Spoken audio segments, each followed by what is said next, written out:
नमस्कार, मैं हूं आपके साथ कविता थपलियाल और आप देख रहे हैं consumer is king. Petrol diesel की बढ़ती कीमतों ने लोगों को पहले से ही परेशान कर रखा है और यही वजह है कि लगातार इसके विकल्प की तलाश की जा रही थी और हाल ही में ग्रीन एनर्जी की खोज भी उसी का नतीजा है। खैर, एक विकल्प काफी वक्त से हमारे बीच में है, लेकिन अब उसके प्रति क्रेज बढ़ रहा है और हम बात यहाँ कर रहे हैं इलेक्ट्रिक व्हीकल की। हालांकि पेट्रोल डीजल की महंगाई हो या ग्लोबल वार्मिंग, हर समस्या का सलूशन इसमें दिखता है, लेकिन कुछ दिक्कतें हैं जो सवाल खड़े करती हैं। ईवी की डिमांड बढ़ रही है, लेकिन फिर भी ये सवालों के घेरे में है। क्यों? जानने के लिए देखिए रिपोर्ट।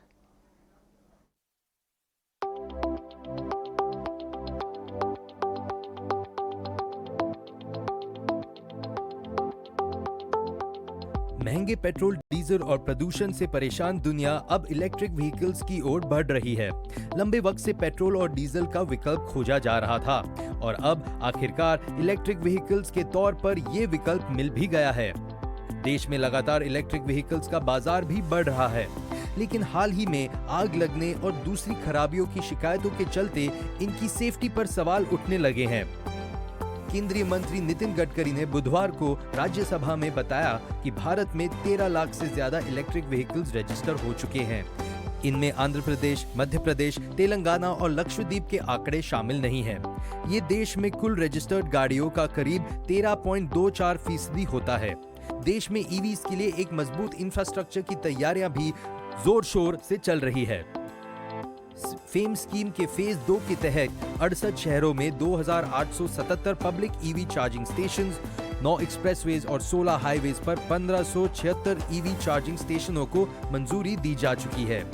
देश में ईवी की संख्या और इंफ्रास्ट्रक्चर विकास के आंकड़े उत्साहित करने वाले हैं, लेकिन सुरक्षा को लेकर ईवी पर उठ रहे सवाल इस जोश को ठंडा कर देते हैं।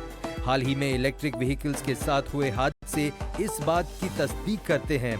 ऐसे में सवाल उठता है कि क्या सेफ्टी पैमाने पर गड़बड़ी की वजह से ईवी की डिमांड पर ब्रेक तो नहीं लग जाएगा।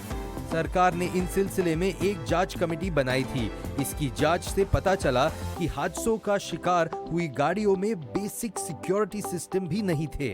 ऐसे में जरूरी है इलेक्ट्रिक व्हीकल्स की बढ़ती संख्या के साथ न सिर्फ चार्जिंग स्टेशन नेटवर्क को मजबूत बनाया जाए, बल्कि इन गाड़ियों की सेफ्टी को भी चाक चौबंद किया जाए। ईटी नाउ स्वदेश।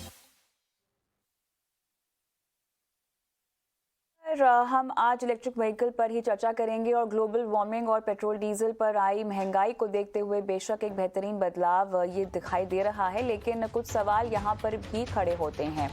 क्या देश का इंफ्रास्ट्रक्चर इलेक्ट्रिक व्हीकल्स की सवारी के लिए तैयार है? क्या सेफ्टी को लेकर उठ रहे सवालों से ईवी की डिमांड पर लग जाएगा ब्रेक? सेफ्टी सुनिश्चित करने के लिए क्या कर रही हैं ईवी बनाने वाली कंपनियां और क्यों इलेक्ट्रिकल व्हीकल कंपनियां सेफ्टी को तवज्जो नहीं दे रही हैं? सेफ्टी पैरामीटर्स पूरे ना होने पर किस तरह के कदम उठाए जाएंगे? इन सभी सवालों के जवाब हम लेंगे हमारे पैनलिस्टों से। ऑटो एक्सपर्ट अवीक चट्टोपाध्याय हमारे साथ जुड़ गए हैं। Federation of automobile dealer association के वाइस प्रेसिडेंट मनीष राज सिंघानिया और लॉग 9 मटेरियल्स के को फाउंडर पंकज शर्मा हमारे साथ जुड़ गए हैं। आप सभी का स्वागत है इस खास पेशकश में। मनीष जी, आपके पास आऊंगी। सबसे पहले तो जो आंकड़े बताए जा रहे हैं और जिस तरह से रिपोर्टिंग भी हो रही है, लगभग 13 लाख से ज्यादा इलेक्ट्रिक व्हीकल्स की रजिस्ट्रेशन हो चुकी है, लेकिन उसको लेकर अभी भी इंफ्रास्ट्रक्चर की कमी देश में मौजूद है, जिस पर कहा जा रहा है तेजी से काम हो रहा है। इन रिपोर्ट्स को और इन आंकड़ों को दरकिनार अगर कर दे मनीष जी, तो जमीनी हकीकत क्या है? इससे आप कितना सहमत है, कितना इत्तेफाक रखते हैं, जरा बताएं। एक व्हीकल है, नई टेक्नोलॉजी है जो अभी इंडिया में, भारत में लॉन्च हो रही है और अलग अलग सेगमेंट में अलग अलग मैन्युफैक्चरर जो हैं काफी सारे प्रोडक्ट्स लेकर आ चुके हैं और आने की तैयारियां में। आप बड़े ओईएम्स को अभी देखेंगे, उनकी गाड़ियां अभी भी आनी बाकी है और काफी सारे स्टार्टअप्स जो हैं उनकी गाड़ियां मार्केट में डेफिनेटली आ चुकी हैं, पर उनकी प्रोडक्शन कैपेसिटी अभी राइट नाउ काफी कम है और डिमांड में जो है कस्टमर की डिमांड, मार्केट की डिमांड आज इलेक्ट्रिक व्हीकल की तरफ रुझान बढ़ा हुआ है और डिमांड भी ज्यादा है। सो ओवरऑल जो अगर एक इंफ्रास्ट्रक्चर देखेंगे और अलग अलग स्टेट्स में भी अगर आप देखेंगे, इसको इलेक्ट्रिक व्हीकल को प्रोत्साहित करने के लिए स्टेट इलेक्ट्रिक व्हीकल पॉलिसी जो है हर एक स्टेट अपने जरूरतों के हिसाब से वो कितना प्रोत्साहित करना चाह रही है इलेक्ट्रिक व्हीकल को, अपने स्टेट में कितना बढ़ावा देना चाह रही है, उस हिसाब से इलेक्ट्रिक व्हीकल पॉलिसी भी लेकर आ रही है। तो ये सब जो फैसिलिटेटर्स जो है जब ये अपनी जगह पे आएंगे तभी इलेक्ट्रिक व्हीकल के को रोड में चलाने के लिए कंप्लीट एनवायरनमेंट मिलेगा। गाड़ी चार्जिंग के स्टेशन मिलेंगे आपके अनुसार। आज आप मजबूर होके या तो गाड़ी रोकना पड़ता है, या फिर आपको पहले से डिसाइड करके कि इतना ही किलोमीटर चलना है, या फिर आपको एकदम कॉशियस रहना पड़ता है कि यहाँ इलेक्ट्रिक व्हीकल का चार्जिंग स्टेशन है ताकि मैं जाके वहां चार्जिंग करा लूं अपनी गाड़ी। ये सब अभी बहुत लिमिटेड है। तो जैसे जैसे अगर हमारी सरकारें, स्टेट गवर्नमेंट्स अपनी इलेक्ट्रिक व्हीकल पॉलिसी लेकर आएंगी और इसको प्रोत्साहित करेंगी तो डेफिनेटली इनका इंफ्रास्ट्रक्चर, इनका सपोर्ट सिस्टम जो है बढ़ेगा, उससे इलेक्ट्रिक व्हीकल की बिक्री में बढ़ोतरी आएगी। बिल्कुल, लेकिन डिमांड सप्लाई के सिनेरियो को थोड़ा सा और बेहतर समझते हैं। शायद अवीक आप यहाँ पे अच्छे से प्रकाश डाल पाए। ये बताएं, क्या डिमांड उम्मीद से ज्यादा है? टू व्हीलर में अगर आप देखते हैं,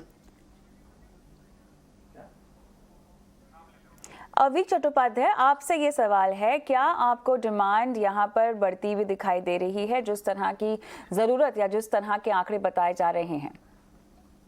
देखिए, डिमांड तो बढ़ रही है जरूर, और डिमांड बढ़ती रहेगी, क्योंकि इलेक्ट्रिक व्हीकल्स के एप्लीकेशन सिर्फ पर्सनल यूज के लिए नहीं है। इलेक्ट्रिक व्हीकल्स का जो ज्यादातर एप्लीकेशन होगा वो होगा आपके कमर्शियल यूज में। और जैसे डिलीवरी सर्विसेज होंगे, ई कॉमर्स सर्विसेज होंगे, बहुत सारे सर्विसेज में फ्लीट्स होंगी, वहां पे इलेक्ट्रिक व्हीकल्स का आपका एप्लीकेशन बहुत ज्यादा होगा कंपेयर टू पर्सनल यूज। दूसरी बात यह है कि इलेक्ट्रिक व्हीकल्स का एडॉप्शन आपका टू व्हीलर्स और थ्री व्हीलर्स में ज्यादा होगा।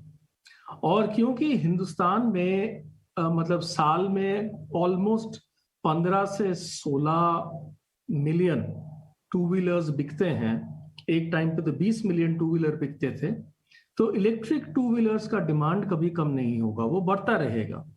बस फिलहाल क्या है कि सेमीकंडक्टर्स का एक सप्लाई का इशू है, इसीलिए शायद प्रोडक्शन का कुछ कंस्ट्रेंट होगा। जैसे ही वो सप्लाई इशू सॉर्ट आउट हो जाएगी तो प्रोडक्शन भी बढ़ जाएगी इलेक्ट्रिक गाड़ियों की। लेकिन यहाँ पर केवल हम प्रोडक्शन के मुद्दे पर ही नहीं बात कर रहे हैं। देखिए, आपने कहा कि 2 और 3 व्हीलर की डिमांड इलेक्ट्रिक व्हीकल में ज़्यादा उभरती हुई दिखाई देगी। तो अगर हम इसको फुल फ्लेजेड अपनाने के तौर पर बात करें, और बहुत सारी कार मैन्युफैक्चरिंग कंपनियां भी हैं जो आने वाले वक्त में टोटली इसी को बनाएंगी और इसी को बेचेंगी, बहुत ज़रूरी है इसके लिए हमारे पास ऐसा फ्रेमवर्क होना जो इस तरह की टेक्नोलॉजी को सपोर्ट करे, जहाँ पर कहीं ना कहीं हम अभी भी पीछे हैं। अगर 13 लाख की रजिस्ट्रेशन हो चुकी है, तो अगर हम चार्जिंग स्टेशंस देखें तो ये 2,500 भी नहीं है अब तक देश में। जिस रफ्तार से इसकी डिमांड बढ़ रही है अभी, क्या आपको लगता है कि ज़रूरी हो गया है कि हम डिमांड पर फोकस करें, उससे ज़्यादा फोकस इसके इंफ्रास्ट्रक्चर पर होना चाहिए?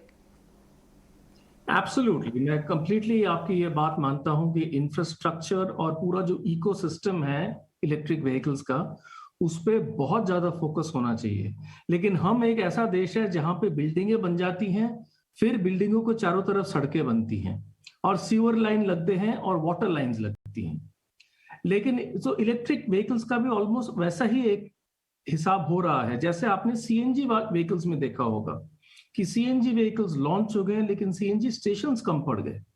अभी धीरे धीरे सीएनजी स्टेशंस बढ़ रहे हैं, इसीलिए मैन्युफैक्चरर्स भी और सीएनजी व्हीकल्स ला रहे हैं मार्केट में। क्या है कि क्योंकि एक सडन स्पर्ट हुआ है इलेक्ट्रिक व्हीकल्स में because of more of commercial applications, infrastructure पीछे रह गई है। अभी इंफ्रास्ट्रक्चर पे इन्वेस्टमेंट करना चाहिए। गवर्नमेंट ने इनफैक्ट ऑलमोस्ट $1 ट्रिलियन का एक इन्वेस्टमेंट का पूरा प्लान रखा है on electric vehicle infrastructure development.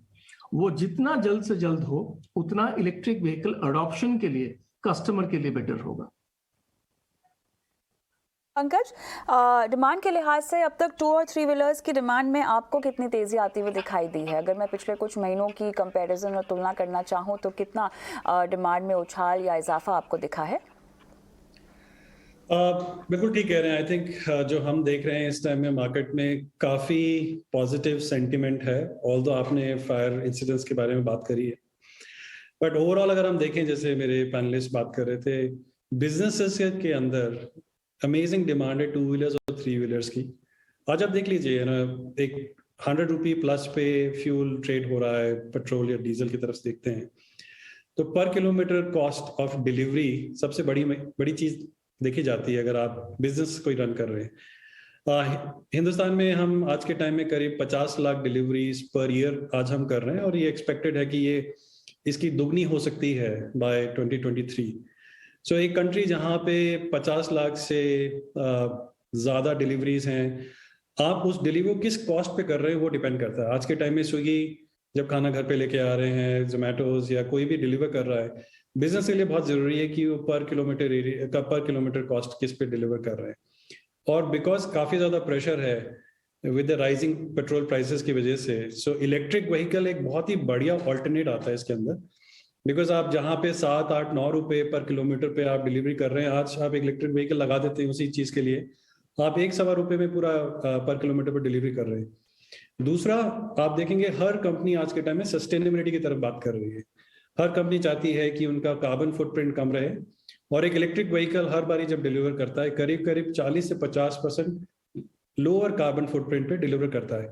So I think ये दो चीजें जो हैं, टोटल कॉस्ट ऑफ ओनरशिप के पर्सपेक्टिव से, पर किलोमीटर रन कॉस्ट के पर्सपेक्टिव से, और कार्बन फुटप्रिंट रिडक्शन के पर्सपेक्टिव से देखें तो हम बहुत बढ़िया डिमांड देख रहे हैं। 2 व्हीलर 3 व्हीलर्स में बहुत बढ़िया उछाल है। इनफैक्ट हमारी ऑर्डर बुक आज के टाइम में काफी स्ट्रांग है, और हम कॉन्स्टेंटली उस डिमांड को सर्व करने के लिए अपनी मैन्युफैक्चरिंग कैपेबिलिटी बढ़ा रहे हैं। आज के टाइम में हम पहले 1000 बैटरी पर मंथ बना रहे थे, अब हमने उसको 5 गुना कर दिया है, 5000 बैटरी पर मंथ के प्रोडक्शन पे आ गए हैं। और अभी भी हमें लग रहा है कि इस प्रोडक्शन रेट पे भी जो ऑर्डर्स आ रहे हैं वो हमें शायद इससे ज्यादा प्रोडक्शन सेटअप करना पड़े। तो I am very positive. I think हम बिल्कुल सही दिशा में देख रहे हैं, और एक कंट्री एक सही डिसीजन ले रही है जहाँ पे बिजनेसेस इलेक्ट्रिक व्हीकल को एडॉप्शन की तरह से पुश कर रहे हैं। बिल्कुल नहीं, ये फैसला तो शुरुआत से ही सही था, लेकिन अब कहीं ना कहीं ये पॉलिसी फ्रेमवर्क पर भी कई सारे सवाल खड़े हो रहे हैं, खासतौर से सुरक्षा के मद्देनजर अगर हम बात करें। मनीष जी, सुरक्षा को लेके जो कंसर्न्स उभरते हुए आ रहे हैं, जिस तरह के पॉलिसी में बदलाव, फ्रेमवर्क में बदलावों की हमें उम्मीद थी, क्या हम वहां तक पहुंच चुके हैं? मनीष जी, देखिए, ये फायर इंसिडेंसेस जो हुए हैं उसके बाद गवर्नमेंट काइंड ऑफ थोड़ा सा लेट जागी है, बट रिस्पांस काफी रहा है। मैसेज स्ट्रिक्ट कन्वे हुआ है इंडस्ट्री को कि क्वालिटी में कॉम्प्रोमाइज नहीं होना चाहिए, और उसी हिसाब से गाड़ियों की क्वालिटी इंप्रूव होना चाहिए, और कस्टमर को इस टाइप के फायर इंसिडेंसेस नहीं होना चाहिए।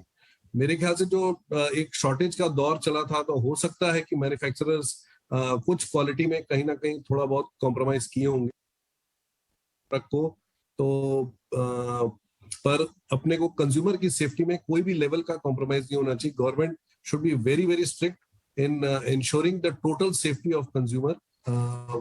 जो भी खरीद रहे हैं गाड़ी, वो सेफ एंड साउंड रहना चाहिए। टेक्नोलॉजी भी थोड़ी इवॉल्व होती है।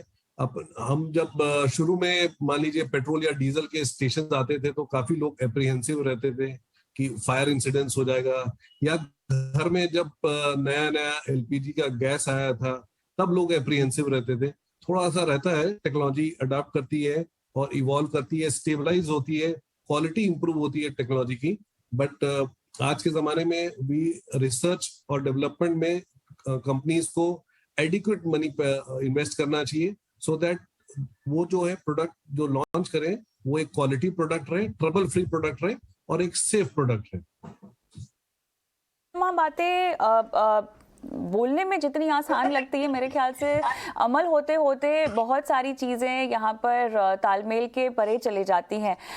अभी कैसे इंश्योर करें, क्योंकि देखिए जिस रिसर्च की बात कर रहे हैं मनीष साहब, जिस तरह के इंफ्रास्ट्रक्चर की बात कर रहे हैं, सेफ्टी कंसर्न्स की बात कर रहे हैं, वो तो शायद डे 1 से ही थे जब आपने इसको भारत में बढ़ावा देने के बारे में सोचा।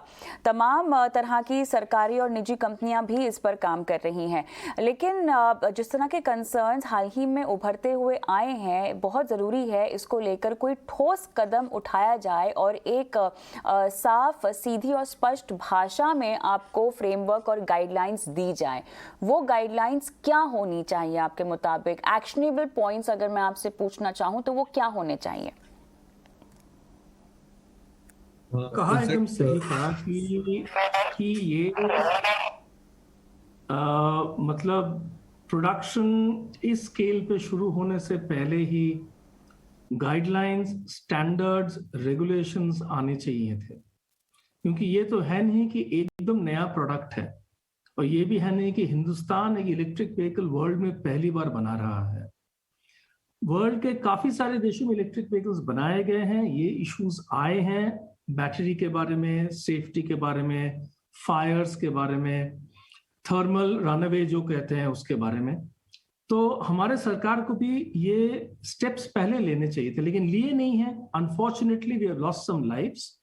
अभी जो करना चाहिए, अभी बेसिकली जो करंटली जो इन्वेस्टिगेशन हुआ है under the orders of the government, उसके रिपोर्ट के मुताबिक स्टैंडर्ड्स, रेगुलेशंस जितना जल्दी हो सके उनको इंप्लीमेंट किया जाए। All electric vehicle manufacturers, they have to comply with those standards and regulations on safety, और ये बहुत क्लियर कर दिया जाए उनको कि जो इनका जो अप्रूवल जो प्रोसेस होगा of approving a vehicle, type approval of a vehicle, it will be one of the strictest ever in the world. क्योंकि जितने भी इंस्टेंसेस हुए हैं, एक ही इंस्टेंस हुआ है ऑफ अ 4-wheeler, बाकी सारे 2-wheelers की हुए हैं। And India is the world's largest manufacturer of 2-wheelers. Indian 2-wheeler market is the largest in the world. तो इंडिया को स्पेशली 2-wheelers, इलेक्ट्रिक 2-wheelers के सेफ्टी के रेगुलेशंस और स्टैंडर्ड्स पे सबसे ज्यादा फोकस करके उनको इंप्लीमेंट करना चाहिए। And the type approval process has to be the strictest to ensure कि ऐसी गलतियां और ना हो। ये गलतियां जो हुई हैं, ये बेसिकली मैन्युफैक्चरर्स ने किए हैं because they have cut corners. उन्होंने ज्यादा R&D नहीं किया है, उन्होंने अपना टेस्टिंग साइकिल कम कर दिया है, क्योंकि बहुत सारे मैन्युफैक्चरर्स के केस में क्या है कि you want to compete with the other, दूसरे को हराने के लिए मैं अपना प्रोडक्ट पहले लॉन्च कर रहा हूं, इसलिए टेस्टिंग साइकिल कम कर दो, सारी टेस्टिंग्स मत करो, क्योंकि यहाँ पे कोई स्टैंडर्ड्स वैसे हैं नहीं, और फिर ऐसे एक्सीडेंट्स होते हैं जहाँ पे lives are lost. So the testing requirements, the standards, the testing process has to be the strictest possible in the world for electric 2-wheelers. अभी ग्लोबली अगर मैं तुलना करना चाहूँ तो भारत में जो स्टैंडर्ड्स ऑफ फ्रेमवर्क हैं वो कितने बढ़िया हैं, कितने आगे हैं, कितने पीछे हैं? बस इलेक्ट्रिक 2-wheelers की कोई स्टैंडर्ड फ्रेमवर्क है नहीं। इलेक्ट्रिक व्हीकल्स की कोई स्टैंडर्ड फ्रेमवर्क है नहीं। मैंने वही आपको बताया ना कि बिल्डिंग बन गई, अब सड़कें बनेंगी। अब बिल्डिंग में जाने वाला सीवर का लाइन डलेगा, इलेक्ट्रिसिटी का लाइन डलेगा, वाटर सप्लाई जाएगा। यही प्रॉब्लम है। हम लोग पहले एक इंडस्ट्री खड़ी कर देते हैं, फिर उस इंडस्ट्रीज में कुछ ऐसे अनटूवर्ड इंसिडेंट्स होते हैं, फिर हम जाग जाते हैं, जैसे मनीष ने बोला, और फिर जागने के बाद फिर हम स्टैंडर्ड्स लाते हैं। हमें सबसे पहले स्टैंडर्ड्स लाने चाहिए थे। इतनी हड़बड़ी करने की कोई जरूरत नहीं थी कि हाँ गाड़ी अभी लॉन्च करो, 2-wheeler अभी लॉन्च करो, स्कूटर अभी लॉन्च करो। उसके लिए आपको कोई इंसेंटिव्स नहीं मिल रहे हैं। आपको इंसेंटिव्स मिलने चाहिए to make the best, the safest product in the world. और यही हमारे यहाँ पे प्रॉब्लम है। फिलहाल कोई स्टैंडर्ड्स नहीं है। Government is yet to frame standards and then announce standards. Other जो 4-wheelers भी लॉन्च कर रही हैं तमाम कार मैन्युफैक्चरर्स, उसमें भी जो प्राइसिंग रखी जा रही है या जिस भी तरह से इंफ्रास्ट्रक्चर की ज़रूरत है वो तो हमारे पास है नहीं। प्राइसिंग के लिहाज से ये कितनी कॉम्पिटिटिव है या कितनी सही तरह से प्राइसिंग है? क्योंकि आने वाले वक्त में तो हम यहाँ पर भी कॉम्पिटिशन बढ़ता हुआ देखेंगे और फिर से एक बार प्राइस वॉर होगी। अभी देखिए फिलहाल क्या है कि इनपुट प्राइस एक इलेक्ट्रिक व्हीकल का हाई है compare to a petrol vehicle और अ डीजल व्हीकल, क्योंकि ये नई टेक्नोलॉजी है and it is expected. It's just like जैसे जब सबसे पहले मोबाइल फोन्स आए थे, उनका प्राइस वर्सेस आज एक स्मार्टफोन का प्राइस। आप कंपेयर नहीं कर सकते हैं क्योंकि एक प्रोसेस ऑफ एवोल्यूशन है, और जितनी ज्यादा बनेंगी, जितना R&D होगा, उतने प्राइसेस कम होंगे। तो आज अगर आप एक पेट्रोल गाड़ी लें लाइक टू लाइक, एक पेट्रोल गाड़ी का दाम अगर 7 लाख रुपए है तो एक इलेक्ट्रिक गाड़ी का दाम होगा आपका 10 से 11 लाख रुपए, क्योंकि the battery is expensive, the technology is expensive. अब जब तक इसकी बैटरीज की लार्ज स्केल मैन्युफैक्चरिंग इंडिया में नहीं होगी, और मैं ये नहीं कह रहा हूं कि सब कुछ इंडिजिनस करना होगा, मैन्युफैक्चरिंग इंडिया में कीजिए, स्केल पे लाइए, तभी इनके दाम कम होंगे। जब तक दाम कम नहीं होंगे, एटलीस्ट इलेक्ट्रिक 4 व्हीलर्स का एडॉप्शन तो काफी कम रहेगा, क्योंकि उतना लार्ज स्केल पे होगा नहीं। मतलब जो आदमी 10 से 12 लाख से ऊपर एक गाड़ी खरीदने का सोचता है वो खरीदेगा, लेकिन 60% ऑफ इंडिया वो 10 लाख से नीचे, वो 6, 6.5, 7 लाख की गाड़ी खरीदती है। तो उस सेगमेंट में अभी भी कोई इलेक्ट्रिक ऑल्टरनेटिव है नहीं। 2 व्हीलर्स में क्योंकि जितना ज्यादा बनेंगे वो यूनिट प्राइस कम होता रहेगा। आज एक इलेक्ट्रिक 2 व्हीलर अगर 1.25 लाख का है, तो एक आपका कन्वेंशनल आइस इंजन का 2 व्हीलर आपका 80,000 90,000 का है, तो वहां पे प्राइस गैप जरा कम है। लेकिन इनका जो है एक आम कस्टमर के लिए an electric vehicle always makes sense अगर आप इसको बहुत ज्यादा चलाएं या फिर आप इसको बहुत लंबा रखें, क्योंकि आप एक अगर गाड़ी लेंगे, मतलब वर्सेस 7 लाख 12 लाख की गाड़ी लेंगे, आपको उसको साल में एटलीस्ट 50 से 60,000 किलोमीटर चलाना पड़ेगा to actually recover the cost of paying more for an electric vehicle. So ये कुछ इश्यूज हैं, वो जैसे नंबर्स बढ़ेंगे, जैसे इकोनॉमीज ऑफ स्केल आएंगे, वैसे इलेक्ट्रिक गाड़ियां और अफोर्डेबल हो जाएंगी। बताएं कि अभी हमारे पास मैन्युफैक्चरिंग को लेके, बैटरीज को लेके अगर खासतौर से बात करें तो विदेशी बाजार पर कितनी निर्भरता है? निर्भरता तो काफी है। पंकज? अच्छा पंकज, काफी है, बिल्कुल सही बोल रहे हैं आप। आई थिंक देखा जाए तो एक इलेक्ट्रिक बैटरी के अंदर अगर हम समझें एक इलेक्ट्रिक व्हीकल और पर्सपेक्टिव से 60%, 50 से 60% जो कॉस्ट है इलेक्ट्रिक व्हीकल का वो बैटरी की वजह से है। तो सबसे महंगी चीज जो है पूरे इलेक्ट्रिक व्हीकल में वो बैटरी है। अब अगर आप बैटरी के अंदर देखते हैं कि बैटरी के अंदर क्या जा रहा है, तो इसके अंदर एक लिथियम आयन सेल्स हैं जिनसे ये बैटरी बनाई जाती है। एंड आज की स्थिति ये है कि हम सारा लिथियम आयन सेल्स इंपोर्ट करते हैं।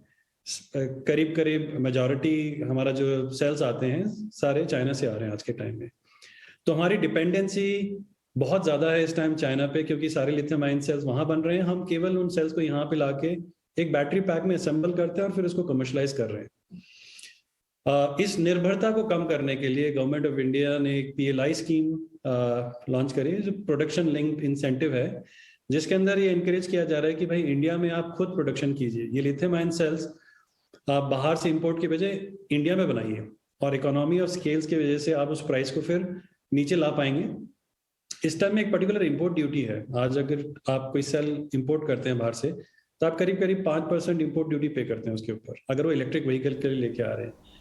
सो गवर्नमेंट का मानना ये है कि आप इंडिजनाइज कीजिए, इन सेल्स को इंडिया में बनाइए, और इंपोर्ट ड्यूटी स्ट्रक्चर को धीरे धीरे वो शायद चेंज करेंगे, सो दैट बाहर से इंपोर्ट करके लिथियम आयन को इंडिया में लाना शायद महंगा पड़ जाए, वर्सेस इंडिया में केवल अगर हम खुद अगर लिथियम आयन सेल बनाए तो यहाँ पे जो बने हुए सेल्स हैं वो बेटर होंगे।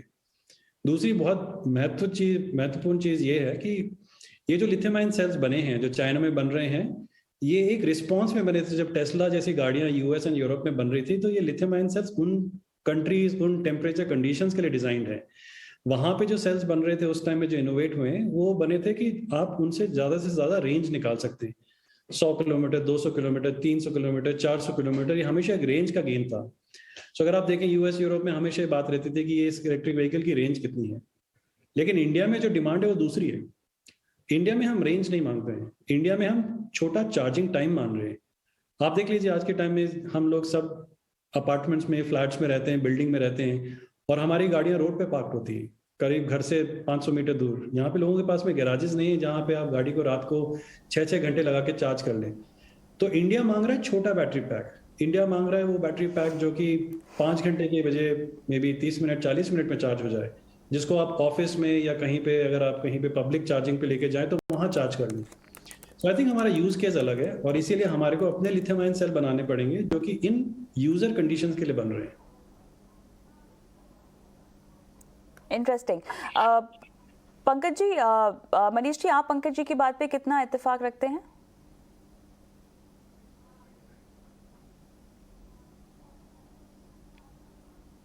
मनीष जी, आप म्यूट पर हैं शायद।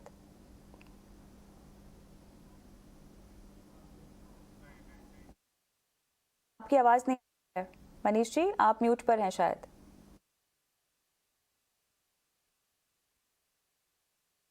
यहाँ पे तकनीकी दिक्कत, लेकिन अभी यही सवाल मैं आपसे पूछना चाहूंगी, आप इस बात से कितनी सहमत हैं जो भी सिनेरियो अभी बताए पंकज ने?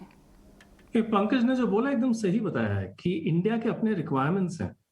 मतलब आज भी अगर आप मेट्रो सिटीज में भी अगर आप देखो तो आदमी 200 रुपए का पेट्रोल डलवाता है, 300 रुपए का पेट्रोल डलवाता है टू व्हीलर में, क्योंकि वो पहले उसको पता है कि आज दिन में कितने किलोमीटर्स मेरे यूज होंगे, तो वो अपना टैंक फुल नहीं करता।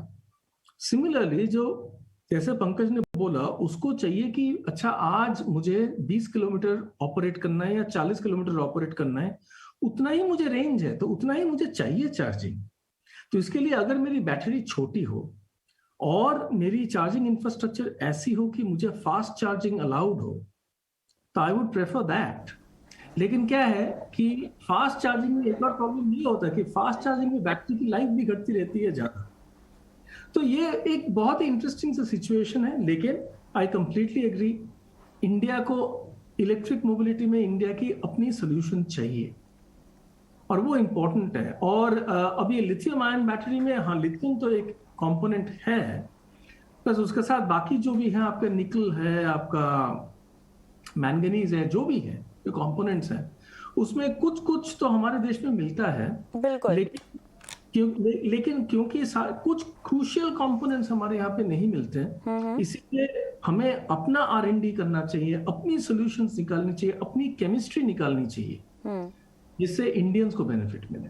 चलिए, तो यहाँ पे शुरुआत तो हो गई है, लेकिन राह अभी काफ़ी लंबी है और इसीलिए बहुत ज़रूरी है कि तैयारी अच्छी की जाए और इसीलिए बहुत कुछ अभी करना बाकी है जहाँ तक इलेक्ट्रिक व्हीकल के बाजार की बात है, इंफ्रास्ट्रक्चर की बात है। बहुत बहुत धन्यवाद आप सभी का इस खास पेशकश में शामिल होने के लिए। कंज्यूमर इज किंग के आज के एपिसोड में इतना ही। मुझे भी इजाज़त दें, नमस्कार। Thank you.